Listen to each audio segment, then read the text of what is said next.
நம்ம எதிர்காலத்தை பத்தி யோசிக்கிறது சில சமயம் கொஞ்சம் கஷ்டமா இருக்கலாம் இல்லையா? ஆனா நம்மளோட உண்மையான ஆசைகளையும் கனவுகளையும் கண்டுபிடிக்க ஒரு சிம்பிளான ஆனா ரொம்ப பவர்ஃபுல்லான வழிய பத்தி தான் இன்னைக்கு நம்ம பார்க்க போறோம். இது வெறும் பிளானிங் மட்டும் இல்ல, உங்களை நீங்களே தெரிஞ்சுக்கிறதுக்கான ஒரு பயணம். டாக்டர் ஏபிஜே அப்துல் கலாம் ஐயாவோட இந்த வார்த்தைகள்ல எவ்வளோ பெரிய உண்மை இருக்கு இல்லையா? தூக்கத்துல வர்றதில்ல, நம்மள தூங்கவே விடாம செய்யறதுதான் உண்மையான கனவு. இன்னைக்கு நாம பேச போறதும் சரியா அந்த மாதிரி கனவுகளை பத்தி தான், நம்மள செயல்பட வைக்கிற உண்மையான லட்சியங்கள். சோ அந்த ஒரு ஸ்பிரிட்டோட என் கனவுகள்னு சொல்ற இந்த ஆக்டிவிட்டியோட மையப்புள்ளிக்கு வருவோம். இது சும்மா பகல் கனவு காண்றத பத்தி இல்ல, அதுக்கு பதிலா நம்ம மனசுல இருக்கிற அந்த பெரிய பெரிய ஆசைகளுக்கு ஒரு உருவம் கொடுக்கறது, ஒரு வழிய காட்டுறத பத்தி தான் இது. இந்த ஆக்டிவிட்டியோட முக்கியமான விஷயமே இந்த ஒரு சின்ன மைண்ட் செட் ஷிஃப்ட் தான். நான் என்ன வேலைக்கு போலான்னு கேட்கறதுக்கு பதிலா நான் யாராக ஆகணும்னு யோசிக்கிறது. நான் என்ன படிக்கணும்னு கேட்காம நான் என்ன சாதிக்கணும்னு கேட்கறது. பாருங்க, இந்த சின்ன பார்வை மாற்றம் தான் எல்லாத்தையும் மாத்த போகுது. எந்த ஒரு பெரிய விஷயமா இருந்தாலும் முதல் ஸ்டெப் கனவு காண்றது தான் இல்லையா? ஆனா உடனே நம்ம மனசுல ஒரு கேள்வி வரும், இது நடக்குமா? அவ்வளவுதான், அங்கேயே நின்னுடுவோம். இந்த ஆக்டிவிட்டி என்ன பண்ணுதுன்னா அந்த தடைய உடைக்குது. நீ எதை வேணாலும் யோசி, யாரும் உன்னை ஜட்ஜ் பண்ண மாட்டாங்கன்னு ஒரு சேஃபான ஸ்பேஸ் கொடுக்குது.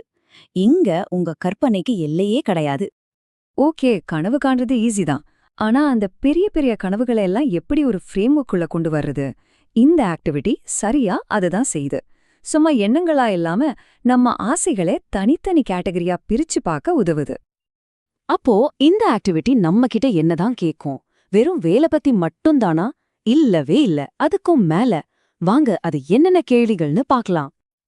இங்க பாருங்கள, இது வெறும் என்ன வேலை செய்ய போறேன்னு கேட்கல. எதிர்கால கனவு, என்ன படிக்கணும், என்ன ஸ்போர்ட்ஸ் விளையாடணும், என்ன கலை கத்துக்கணும், ஏன் உலகத்துல எங்கெல்லாம் போகணும்னு கூட கேக்குது. ஏன்னா நம்ம வாழ்க்கைங்கிறது நம்ம வேலையோட ரொம்ப பெருசு.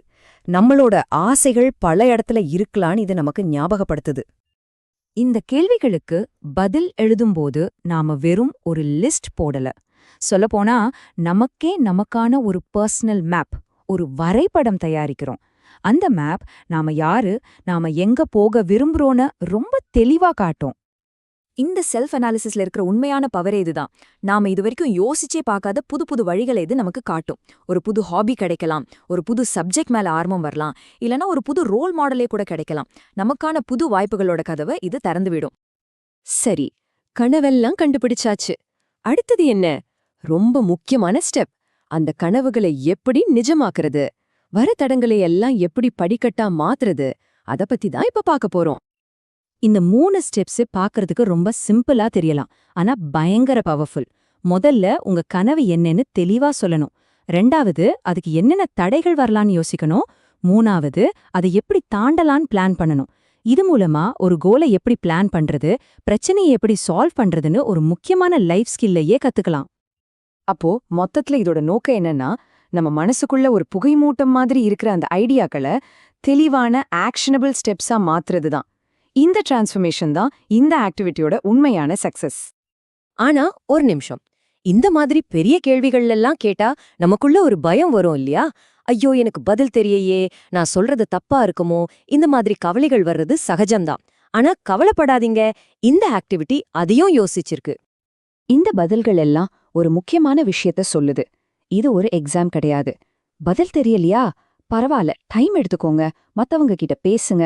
உங்க கனவுகள் நாளைக்கே மாறலாமா? தாராளமா மாறலாம். அது ரொம்ப ரொம்ப நார்மல். அதனாலதான் இந்த ப்ராசஸ் ரொம்ப ஃப்ளெக்சிபிளா, சப்போர்ட்டிவா இருக்கு.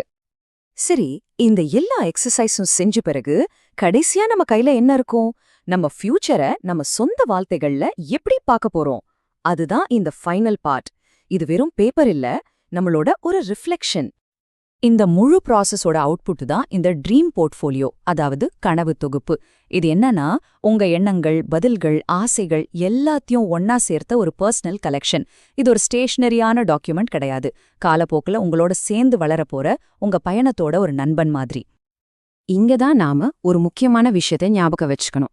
இந்த கனவு தொகுப்பு ஒரு ஃபினிஷிங் பாயிண்ட் கிடையாது, அது ஒரு ஸ்டார்டிங் லைன். வாழ்க்கை முழுதும் தொடரப்போற உங்களோட செல்ஃப் டிஸ்கவரி பயணத்தோட முதல் அடி இது. உங்க ஜர்னி இங்கேருந்து தான் ஸ்டார்ட் ஆகுது. அப்போ இந்த என் கனவுகள்ங்கிறது வெறும் ஒரு ஆக்டிவிட்டி மட்டும் இல்ல, அது ஒரு மைண்ட் செட்.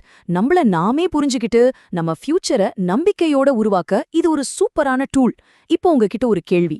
இன்னைக்கு நீங்க உங்க ட்ரீம் போர்ட்ஃபோலியோவை உருவாக்க ஆரம்பிச்சா அதுல நீங்க எழுத போற முதல் விஷயம் என்னவா இருக்கும்? கொஞ்சம் யோசிச்சு பாருங்களேன்.